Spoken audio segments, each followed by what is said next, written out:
Halo, perkenalkan nama saya Agung Tandi Minanga dan rekan saya Wisnu Chandra Margono. Dalam video ini, kami akan mencoba menjelaskan bagaimana mengimplementasikan jaringan syaraf pada sebuah kelas pemrograman yaitu Python dengan software Jupyter. Di mana yang pertama kita perlu mengetahui bahwa jaringan syaraf keruan adalah algoritma pembelajaran yang diawasi, yang artinya kita menyediakan data masukan yang berisi variabel bebas dan data keluaran yang berisi variabel terikat. Misalnya dalam contoh ini, variabel independen kami adalah merokok, obesitas, dan olahraga. Sedangkan variabel terikatnya adalah apakah seseorang menderita diabetes atau tidak. Nah, langsung saja bagaimana caranya mengimplementasikan jaringan syaraf keruan dengan Python.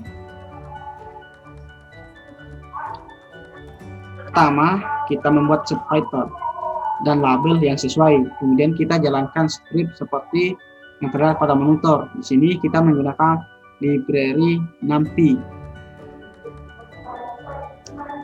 Nah, pada script yang terlihat pada monitor, kita telah membuat subtitle-nya.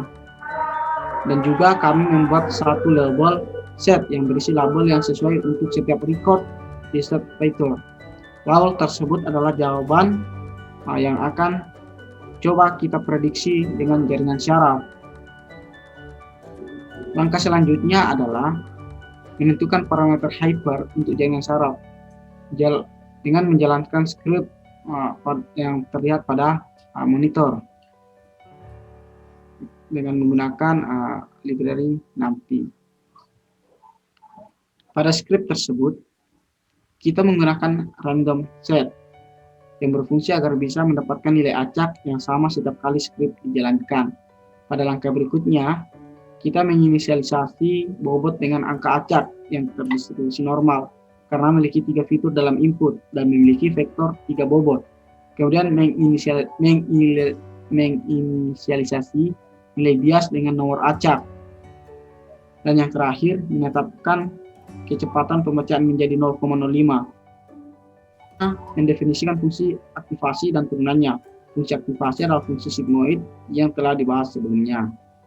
Seperti yang terlihat pada monitor bahwa script Python tersebut membuat fungsi yang nampak seperti def sigmoid x return 1 per 1 dalam kurung 1 tambah np dot x dalam kurung min x. Dan metode yang menghitung turunan dari fungsi sigmoid ini sebagai yang terlihat pada layar monitor, yaitu def sigmoid der x return sigmoid x kali 1 min sigmoid dx. Turunan dari fungsi sigmoid sederhana sigmoid x dikali sigmoid min 1 min x. Nah, sekarang kita bisa merepresentasikan jaringan syaraf yang nantinya bisa memprediksi apakah seorang mengalami obesitas atau tidak dengan memperhatikan script yang ada pada monitor.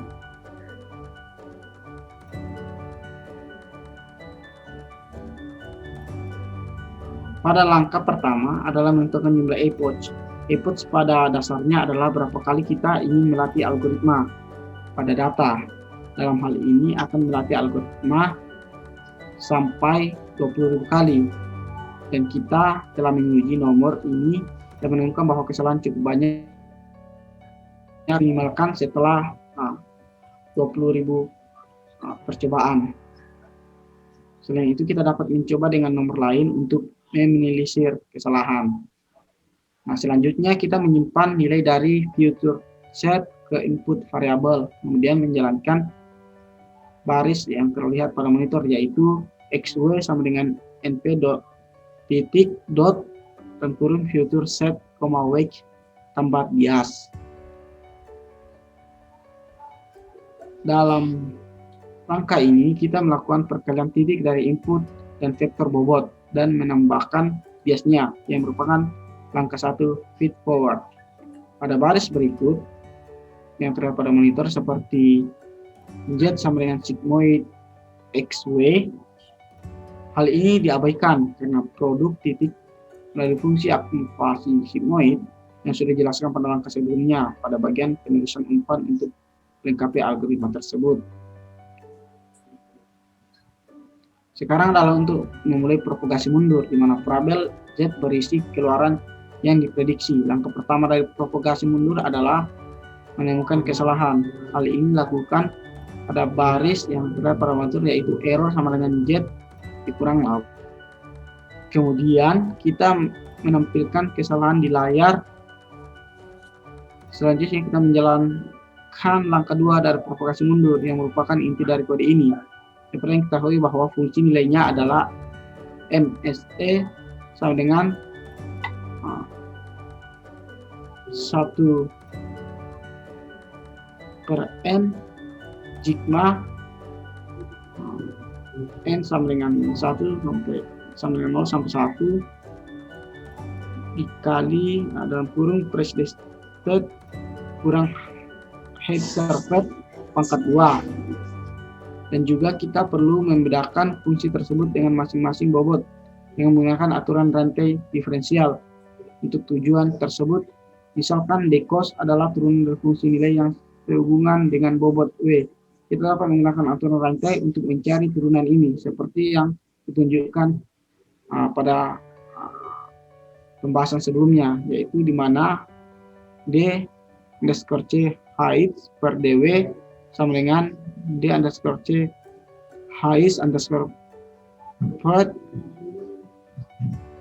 dpred per dz, dz per dw, sehingga D underscore C height per d underscore pred diserahkan dengan mengalikan 2 per secret dikurang height served. Di sini terdapat 2 konstan, oleh karena itu kita dapat abaikan karena pada dasarnya adalah kesalahan yang sudah dihitung. Dalam kode tersebut kita dapat melihat baris script deskcode di pred sama dengan error. Selanjutnya kita harus mencari di underscore pred per dz. Di sini d pred hanyalah fungsi sigmoid untuk membedakannya sehubungan dengan memasukkan perkalian titik z. Dalam skrip ini didefinisikan sebagai di pred dz sama dengan sigmoid der z. Dan terakhir kita bisa selesaikan dengan d underscore z per dw. Dan kita tahu bahwa Z sama dengan X1 W1 tambah X2 W2 tambah X3 W3 tambah B.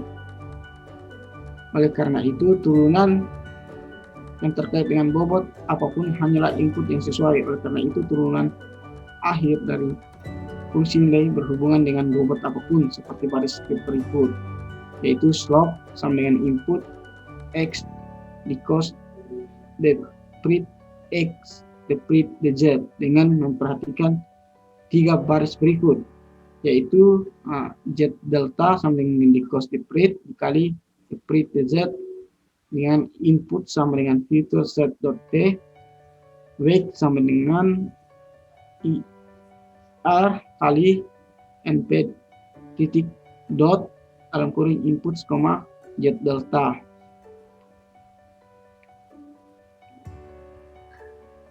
Di sini kita memiliki Z delta variabel yang berisi produk dari dcos, dpred, dan dpred dz. Alih-alih mengulang melalui setiap record dan mengalihkan input dengan yang sesuai Z delta dengan mengambil transpose dari matriks fitur input dan mengalihkannya dengan Z delta. Dan terakhir kami mengalihkan variabel kecepatan pembelajaran IR dengan turunan untuk meningkatkan kecepatan konvergensi. Kami kemudian mengulang melalui setiap nilai turunan dan memperbarui nilai bias kami seperti yang ditunjukkan pada skrip yang ada di monitor. Setelah perulangan dimulai, kita akan melihat bahwa kesalahan total mulai berkurang seperti yang ditunjukkan pada layar monitor. Kita dapat melihat bahwa kesalahan sangat kecil di akhir pelatihan jaringan saraf tersebut. Pada saat inilah bobot dan bias akan memiliki nilai yang dapat digunakan untuk mendeteksi apakah seseorang menderita diabetes atau tidak berdasarkan kebiasaan merokok, obesitas, dan kebiasaan olahraganya.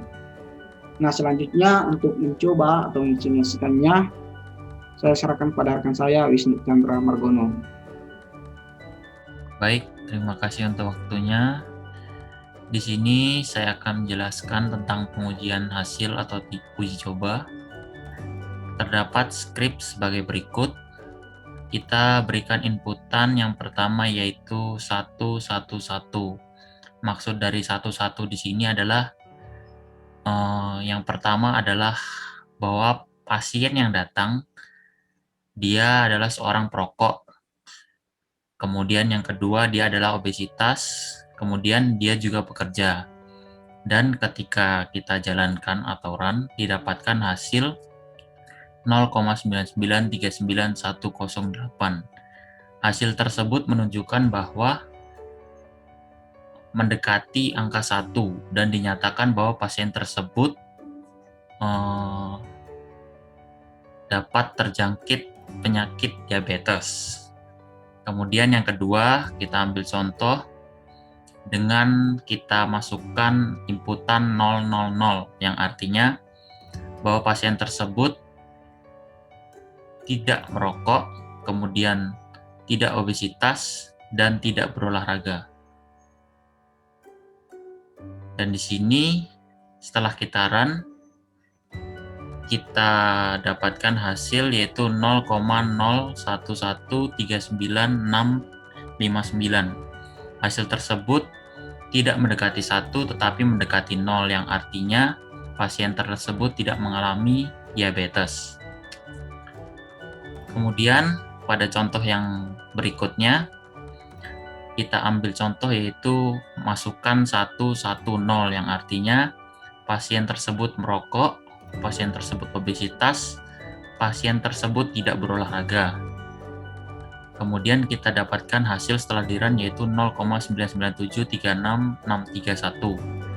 Karena mendekati 1 maka pasien tersebut dinyatakan diabetes. Kemudian contoh berikutnya kita masukkan inputan 100 yang artinya 1 ini yang pertama yaitu pasien tersebut merokok, 0 pasien tersebut tidak obesitas, yang 0 ketiga pasien tersebut tidak berolahraga. Setelah di-run dapatkan hasil 0,00707584. Karena mendekati 0 maka pasien tersebut dinyatakan tidak mengalami diabetes. Kemudian contoh berikutnya itu kita masukkan inputan 010 yang artinya pasien tersebut tidak merokok, pasien tersebut obesitas, 1 ini, kemudian yang 0 terakhir pasien tersebut tidak berolahraga. Setelah kita run didapatkan hasil 0,9983709. Karena mendekati 1 maka dinyatakan bahwa pasien tersebut terkena diabetes. Kemudian yang terakhir kita ambil contoh 0 inputan 001 yang artinya yang pertama 0 ini pasien tersebut tidak merokok, pasien tersebut tidak obesitas, kemudian 1 ini menunjukkan bahwa pasien tersebut berolahraga, dan setelah di-run kita dapatkan 0,00494421. Dan dari hasil ini kita nyatakan karena mendekati 0 bahwa pasien tersebut tidak mengalami diabetes. Demikian.